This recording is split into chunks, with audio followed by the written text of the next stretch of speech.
I'm so excited that you guys are here. I've been looking forward to this one so much. And especially since like I have a history with you guys of, I was very small when I first met, you guys. So it's awesome to get to do this.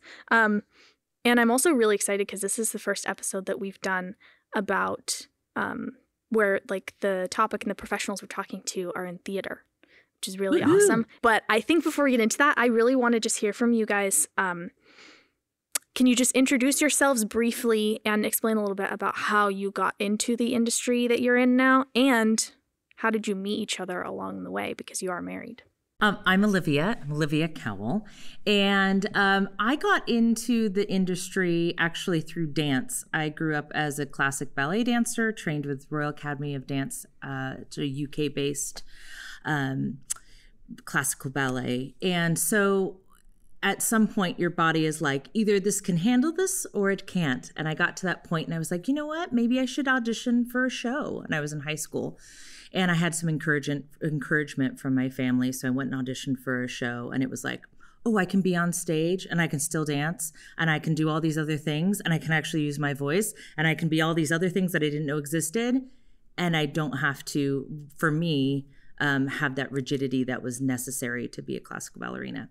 So that's how I got hooked into theater. And then from that moment on, 14 onward, I still danced, but this became sort of my love interest from there.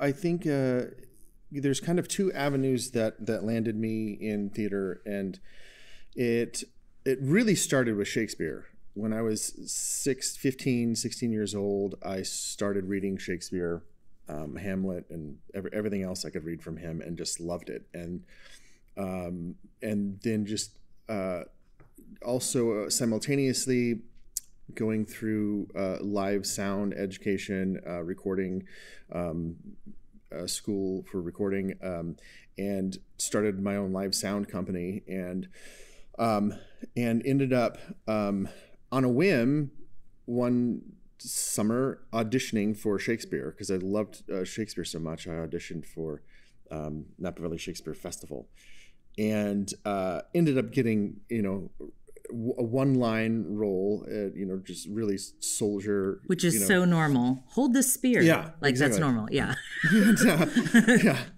Yeah. Everyone pretty much starts that way.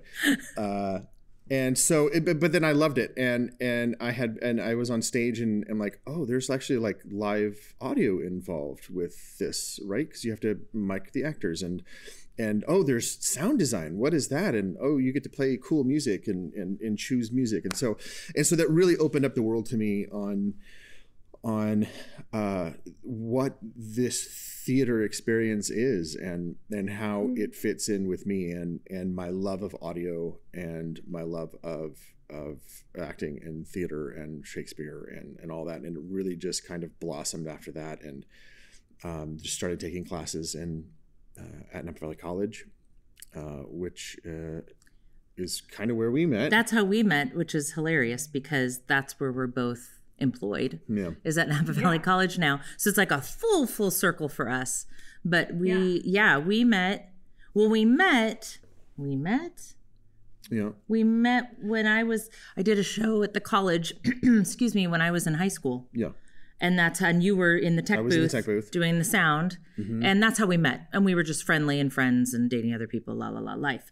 And then years passed, many plays. We kept getting cast opposite each other.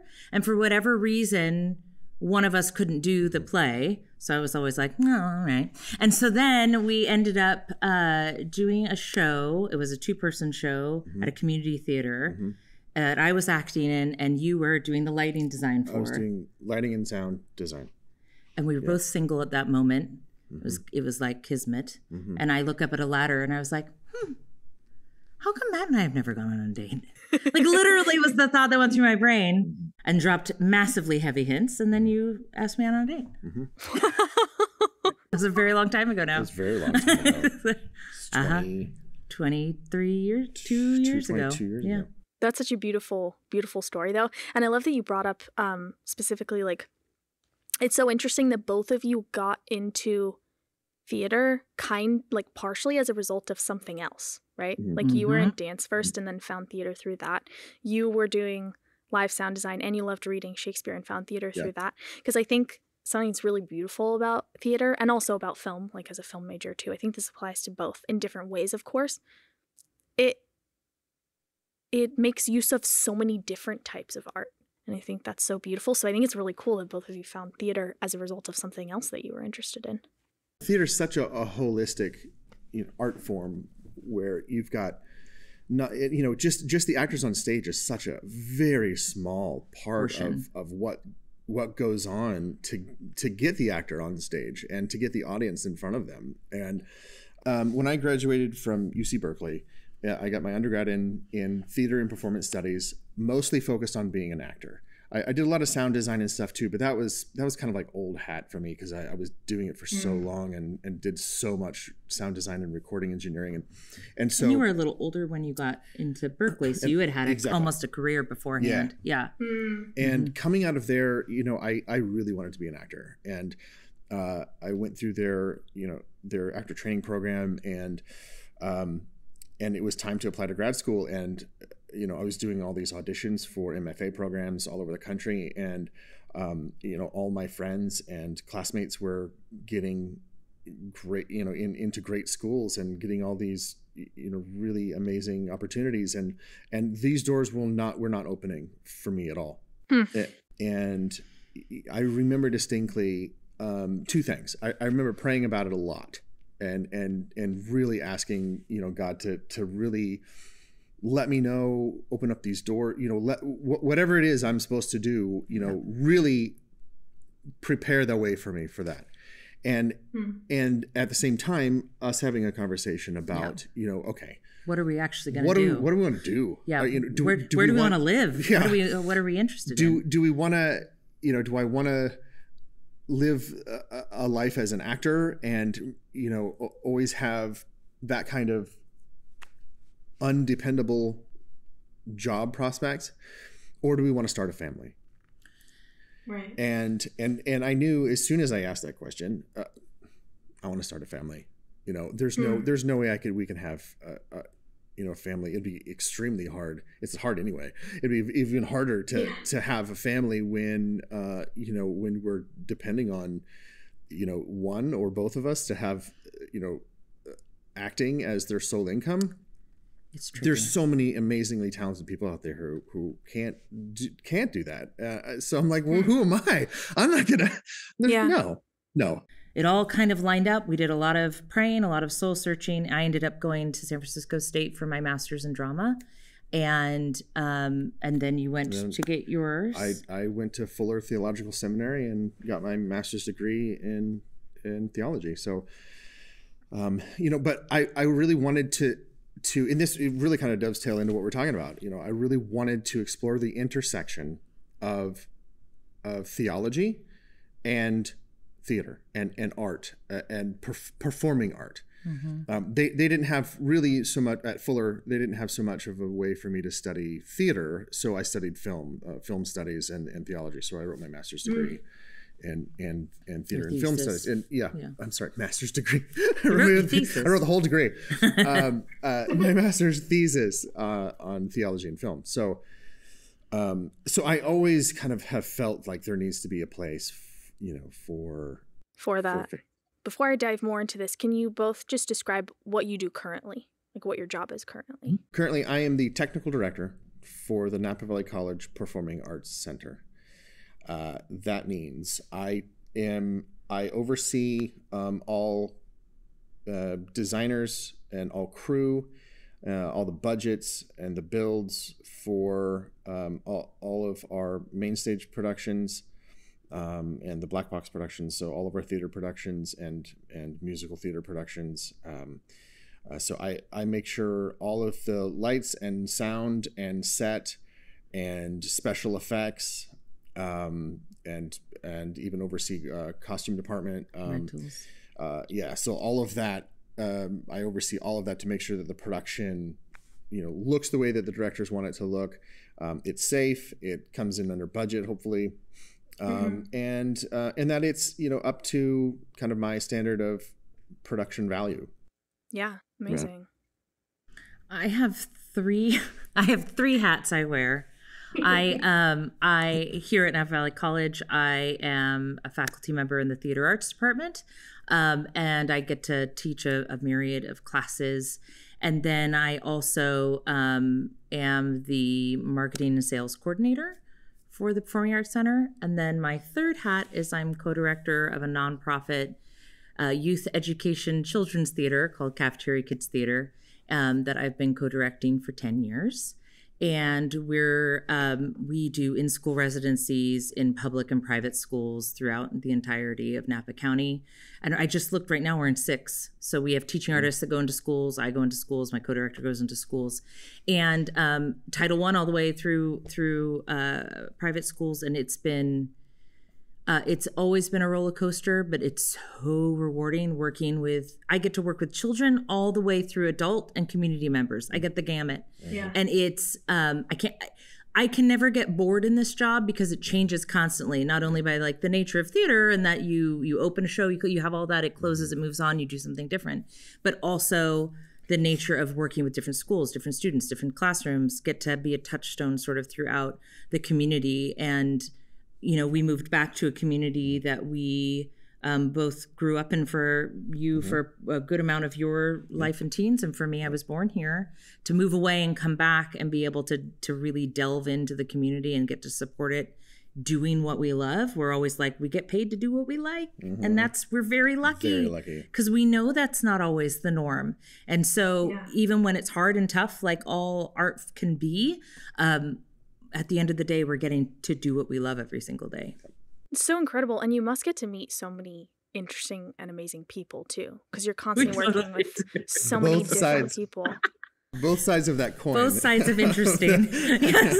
Totally. Yeah, I'm sure. What is, this is like such a hard question, but what is about your current jobs? Like, what is it that gets you up in the morning?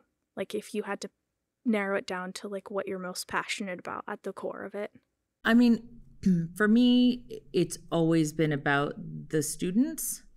At some point in my life, in my 20s, I went from, because we were both performers. We love to be on stage. We love that feeling. And apparently he loves to be on camera. But it's that idea that like, it's about you for so long, right? And at some point in my mid-20s, when I made that shift about like, I'm really going to take me out of it and just do what I love and try and share that with the students, whatever age they are, it changes it. So even on the hard days, it's still amazing in some way, right? I was in a kind of a foul mood this morning. I went in and I taught a 3rd grade, and they're squirrely and they're 3rd graders and they're everything they should be in 3rd grade. And you walk away and you feel amazing. Or I can walk into a rehearsal with a bunch of college students and community members, and you just feel good when you leave, even on the hard days. And so for me, the thing that gets me up is always the faces of the students, because there's always something that's needed that I can hopefully fulfill, even if it's just me being present in the room and not saying anything. So for me, it's the students. You know, I'm a very strong believer that we are all created with a set of skills, with a set of passions that God has instilled in us to use. To go out and use. You know, that's why we have all the professions. You know, you can find and will find, hopefully on this podcast, Christians in every industry. Mm-hmm. Yeah. But especially in this industry, the entertainment industry, I just feel so passionate and I feel like it's something that I have to do. And I want to do it and I love doing it, but it feels so ingrained in me, so divinely inspired in me that I just need to do it. You know, I've worked when we were going to have our first child. You know, I remember you telling me specifically, Matt, it's time for you to get a real job. I did. I said that. Well, to be fair, what were you doing at that time? I was working. I was selling tickets in a box office. To be fair, don't make me be too much of a jerk. No. I wasn't. I wasn't a tech director or anything like that. I was an actor. In a community theater. I wasn't being paid for it. I was. I love music and a musician, and it was in a band, and selling tickets at a box office for a rock and roll venue. Anyway, sometimes you just got to pay bills. Yeah. Yeah. But I've always, kind of felt that I, even going in and through and out of seminary, I've always felt that I was not called into the church as clergy, as a pastor. We thought of, you talked about it, and we had a dinner talking about it, and it lasted 2 hours. Absolutely. And then we were like, what else? How else? Yeah. I thought about literally it's 45 minutes. I thought about being a chaplain in the military. Sure did. Wait a minute. No. You gotta explore all options, right? Yeah, absolutely. So I've always known that I don't feel like I'm really called to be a pastor of a church. Mm-hmm. I love giving sermons, I love teaching. I love having intellectual conversations in a classroom, or with you or whomever. But but I've never really felt like the church was the place where I was supposed to be. So and I like that it's kind of a surprise to people that when I tell them that I went through seminary, I have a master's degree in theology, and they're like, "What? Why? You're here doing theater in the theater?" Yeah. Like, yeah, man, this, and I don't mean this sacrilegious or blasphemous in any way, but this is my church. Yeah. This is where I celebrate God. And this is where I get to have conversations with people. If I'm lucky, I get to have conversations with people about God. But even then, it's not a requirement. I don't need to have a conversation about God with people. I just need to not be an asshole. Yeah. Sorry. Of course, there's more to it than that. But you know what I mean? But them knowing that I'm a Christian, and I'm not judgmental and hateful, and we've got friends all across the spectrum of whatever your beliefs are. We really sexual orientation, religious, whatever it is. Yeah. We've got friends, really good friends. And it's interesting because when you can find those people that also hold that non-judgment, the conversations you get to have really, instead of making it stretch, you're like, oh, maybe I should look at, it's not. It reinstills more why the set of beliefs that again, only can speak for myself, the set of beliefs that I have when I get to have these conversations and getting to learn why they have theirs. Yeah. And I couldn't follow that religion, but boy, howdy do I appreciate that you can. You're allowed. We're humans. We've got to have these discussions, and you do it with kindness and without that judgment. And if you can come in with an open heart, it's really kind of amazing those times where you can have those topics, discussions. It really is. You mentioned people are so surprised when they find out that you went through seminary, right? And with everything that you both are just talking about now, what an absolutely beautiful thing it is to live a life that in its actions and at its core just reminds people of the simple fact that we are all unique and complex, and just because people say these boxes exist that you fit into this one or that one or this one or that one doesn't mean that that's true. It's what a beautiful reminder it is that the life you live is a reminder of that. I think that's so cool and so inspiring. And especially in this country where, it's so polarized, between liberal and conservative, left and right, and it's really starting to wrongly define Christianity. As that Christians should be this way, and they should be that way, and they should believe this, and they should believe that, and they should hate this and hate that, and having an opportunity to say, no, that's actually not correct. That's Yeah. not true. It's actually not who I am. It's not. This no. is who I am. Yeah. It's amazing to me how many times I I haven't met a Christian who hasn't told me what I should be and what I should have do differently. And it's so hard because, you know, that's not how we feel innately the heart of Christianity is. Right, exactly. So. And that's what I mean. That's what I mean. This is my church. This is where I feel like I can actually talk about what it means to be a Christian in a way that's not preaching. You mentioned that, like, this is your church, and you kind of both mentioned, like, you feel most connected to God when you are in the process of making your art, doing these, doing these things that you love. What do you think it is about the process of theater or whatever art you're creating, really, that makes you feel like that's the thing that draws you the closest to God? Well, I mean, God is a creator. God is the creator, right? So it makes sense to me, at least, that humans are instilled with that desire, you know. For me, you're getting to work with a group of people that come from all different backgrounds, all different levels of wherever they are in their world, figuring things out. And you go from literally words on a page to this whole thing that you've grown together as a team, which this is a group of people that may, in any other environment, not be together ever, right? It's just whatever this thing is that has drawn us together to create.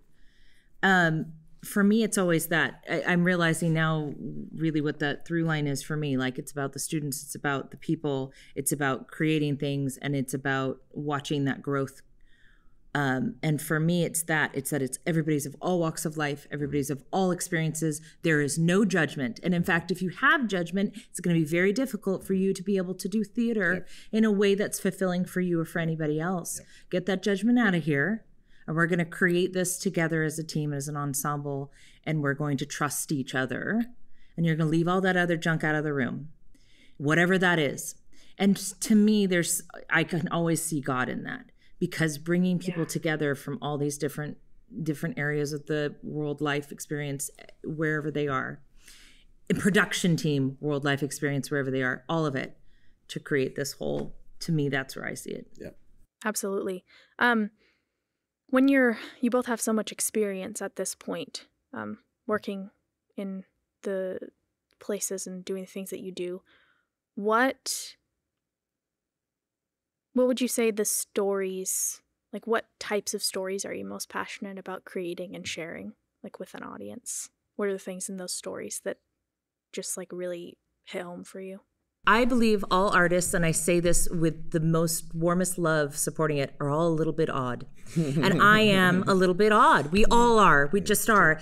You have to have that in you to have that spark, right? So I really love I love dark comedies. I love comedy, but I love the light with the dark, right? Which is very biblical. But I love the light with the dark, and I love where that juxtaposition happens, and I love where the interface happens, and I love, even if the ending's not, I don't need a Disney ending, I don't need a Shakespeare ending. The ending might be, we're just people that are going on our way. But those are the kind of stories that I love. I love things that are dark comedies. And I love, I always find a way for humor to find its way in, even if it's a drama. Because it's just, what is life if you don't have a little bit of light in there?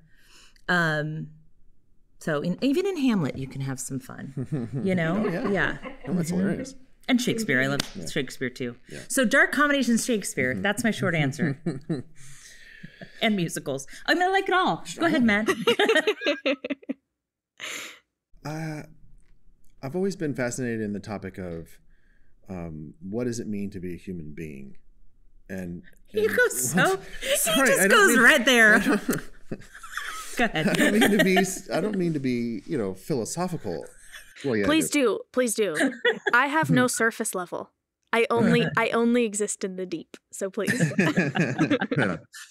But what I mean is. What it means to be a human being in this world at this time now, the struggles that we go through that make us who we are, for good or bad, but also what it means to have a relationship with God, and whether you have one or not, you have one. I believe God exists. Therefore, if someone chooses not to believe in God, I still believe that they have a relationship with God. It's just they don't believe in it, right? Sure. So I like stories about that struggle, about the struggle of how do we navigate this world and still want to wake up again tomorrow. Yeah. And there's, for us, there's many reasons why, but, to just kind of explore what it means to be a human being and have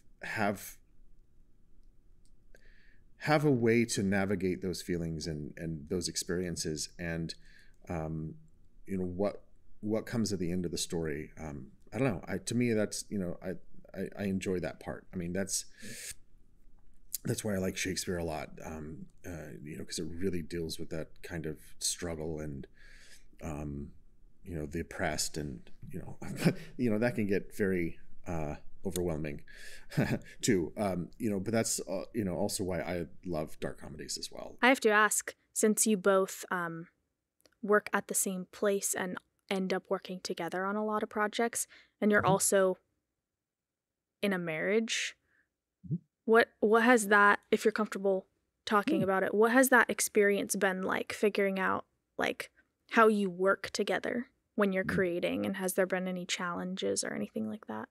Oh, you're going first. Oh, no. What? Uh-oh, we're already having a challenge. I could totally understand. It's funny, and I think we've shared this before. We're the most comfortable and the most expansive when we're actually working on the same project together closely. And I don't know if it's just like that we've had so much history where I can anticipate his next need. You can usually anticipate mine. So when we're on the production side of things, like we just did a really wonderful, I'm going to toot my own horn and say that, but wonderful production of She Kills Monsters, which if you don't know that, look it up. She Kills Monsters. It's wonderful, by Keen Yen. And it takes place in, it's the real world 1990s, which let me just say, we've got that down. Okay. And then it's also Dungeons and Dragons, which at the time I was like, yes, totally. I got this. Knew nothing, learned a lot, totally into it now. But I directed it, did the choreography, you did the fight choreography and the sound design, and it was just this like, and it all just came together.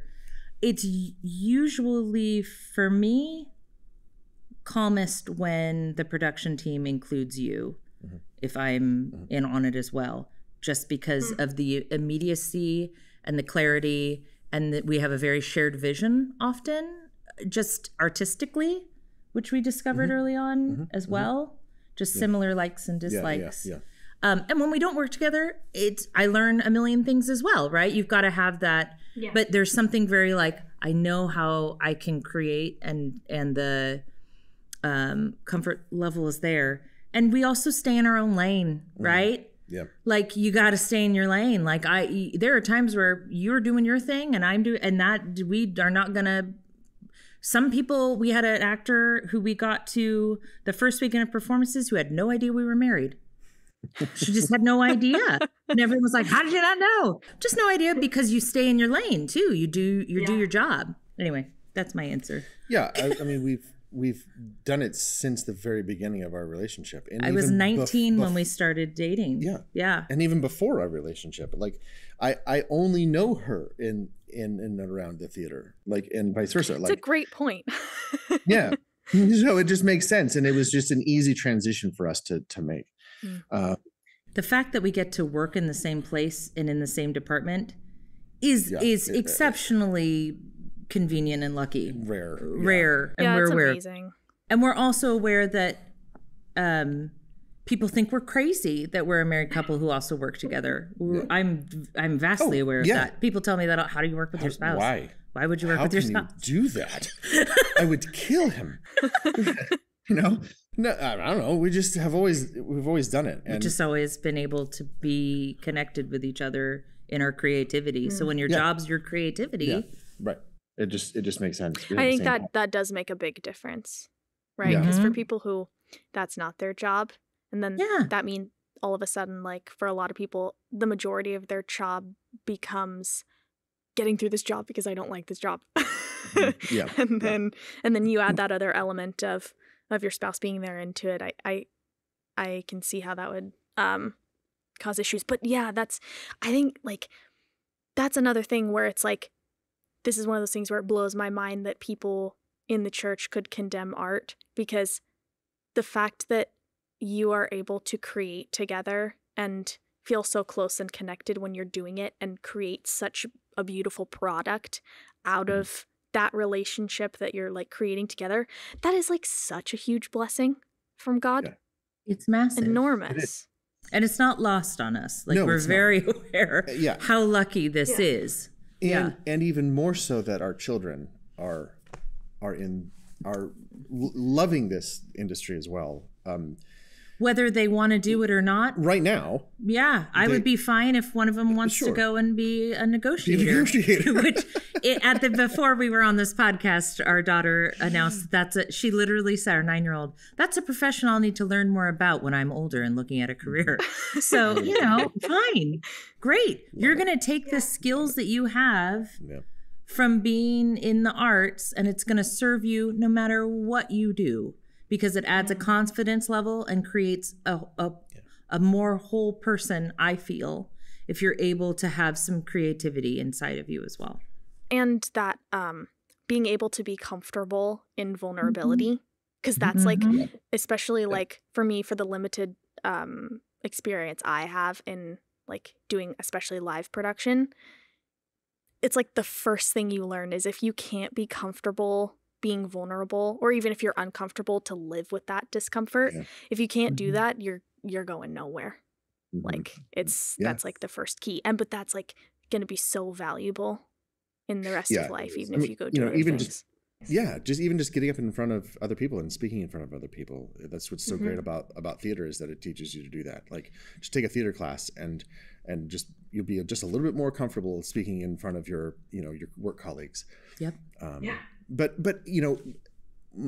my point was, I just love the fact that we get to do this with our children, and not only do we get to work together, but when us and our 2 children we're all 4 of us are working on the same show together, it's just the best thing ever, because their kids love it, and we love it, and so it's just, I don't know, it just seems so blessed. That's incredible. That is so incredible. It's kind of a big topic to end with, but I want to talk a little bit about, because we are all as Christians, we're all part of the same denomination, Seventh-day Adventists, all 3 of us. And in our church specifically, and I think many other people could relate to this as well, there's historically been a lot of censorship of the kind of things that we do. I do film, you guys do theater, just all of it at one point or another, and even still a good portion of it today is quite heavily censored. I'm just wondering, like, what your experience has been with that, or what your opinion is on that, and also how I'd love to hear from you, even for my own personal benefit, if you've thought about any ways in which we could maybe make that better or improve in the church, in general, people's relationship with or view of creativity. Big question, I know. So, of course, have experienced it, right? Of course, have experienced it. Just in personal expression of how you want to dress, or how you want to, if you want tattoos, if you want, whatever. So of course have heard it and have had it shared to me before by church members' opinions, and it's tricky because I don't know that it's it's something for me that's I'm still learning how to navigate when I hear that negativity, because I always approach a situation from somebody who's like, well, they've probably grown up being told that this thing that I love is bad. And I grew up in a world where this thing that I love is not bad, right? It's something that was okay in the religion that I was raised in. So it's tricky. It's uncomfortable. It's the times where I think when we experience that censorship, then I must really be doing something right. If I'm drawing your attention over this little tiny thing I'm doing, that in the big picture is not a big deal. But because you're so set in your ways and not having the expansiveness to just take a step back for a second and realize that you like all these things about me before you knew I did this one little thing, maybe I should take a hot minute and reevaluate what's going on, and maybe that's not such a bad thing. Or maybe you go do you, I'll do me, and we can still love the same God and practice the same religion and know that I'm not doing something that's hurting anybody or defacing our Lord. Yeah. Yeah. Yeah, that makes sense. I think the biggest challenge that I have experienced in other Adventists, talking to me about what we do, I think there's a lot of it has to do with the Sabbath, and so definitely in many art forms, that's that idea of the Sabbath is very you can navigate that. In theater, it's very difficult to not work on the Sabbath. It's very difficult to, well, I can't, yes, I'll be in your show as an actor, yes, but I can't perform Friday night. Yeah. And during the day, I can only be here sundown on Saturday. That's extremely difficult and near impossible to do in theater. I've spent a lot of time examining what the Sabbath is, what the Sabbath is supposed to be. Jesus told us that, the Sabbath was made for man, not man for the Sabbath. The humans, we're not made to keep the Sabbath. The Sabbath was made for them to have a day of rest, to just have, one day to really focus on God. And Adventists, like the Old Testament Jews, really like to enforce it. And we really have some strong opinions on what should or should not be done on the Sabbath. And I agree with a lot of it, but how I do it is it all comes back to what I was designed and created to do, and why did God put this passion in me and open up all these opportunities for me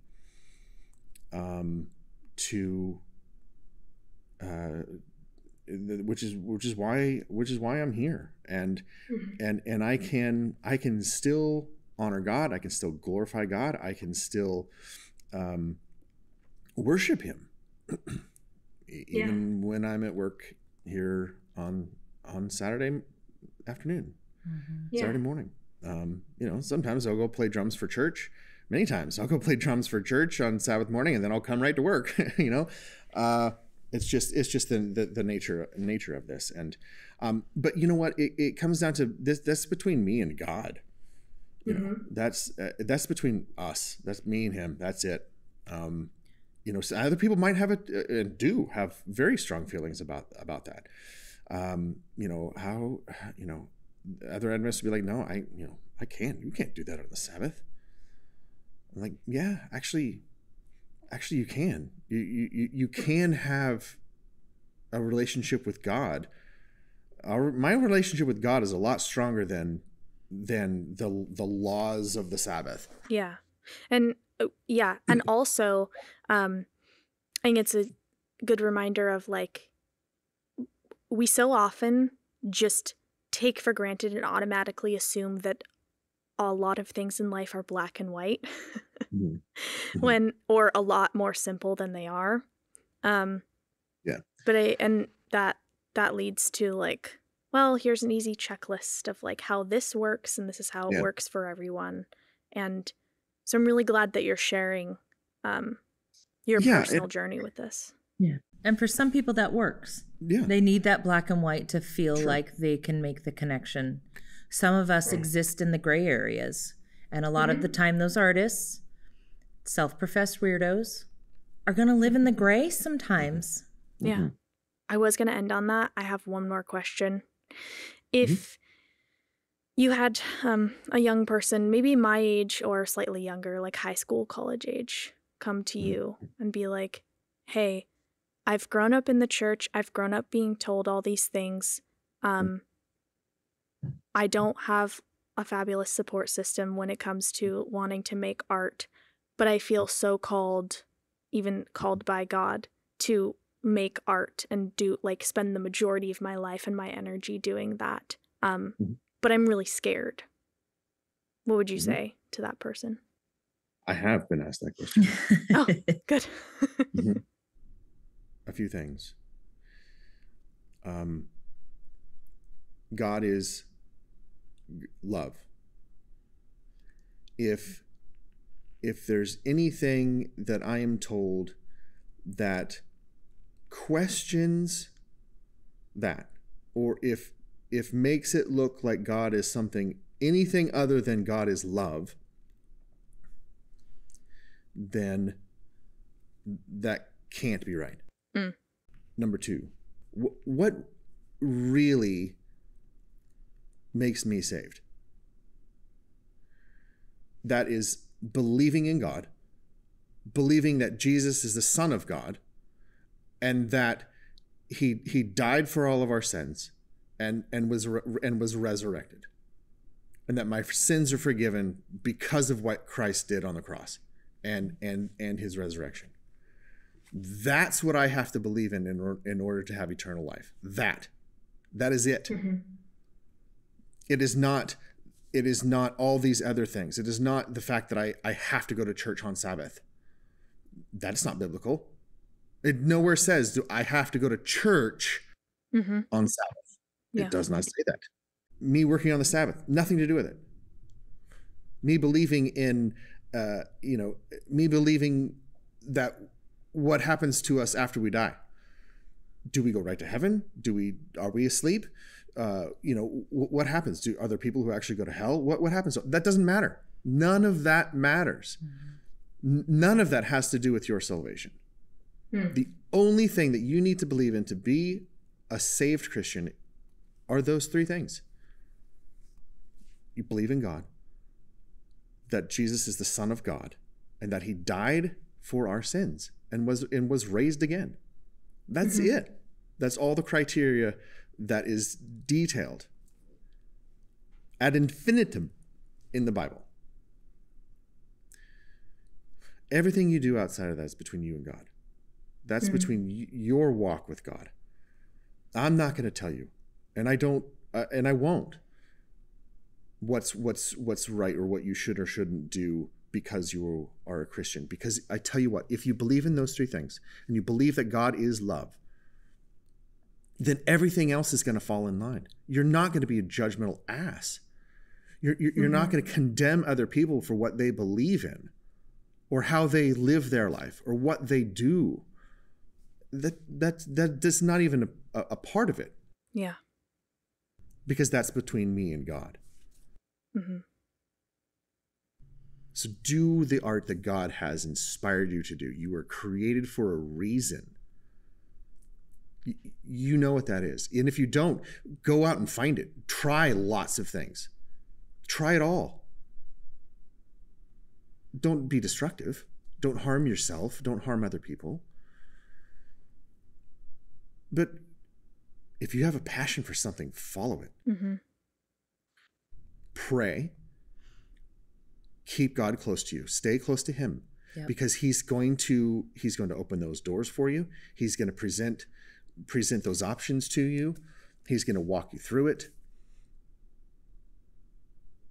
And even I teach my kids this too. And they're like, how am I supposed to know what to do? Or, I'm going to be worried about this, or, what if this happens, or what if that happens? I'm like, all the what ifs. Here's what you do.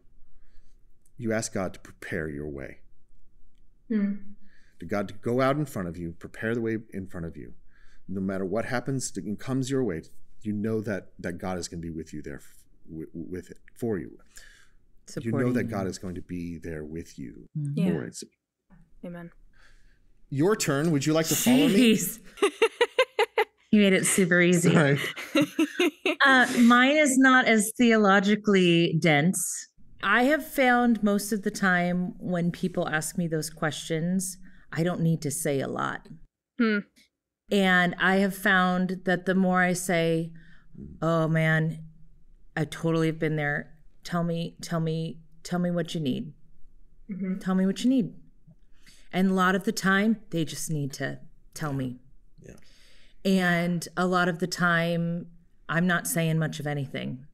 Not because I don't want to, because boy, howdy do I want to talk a lot, right? And I want to share all my thoughts and all my feelings, and here's what I think, let me fix you.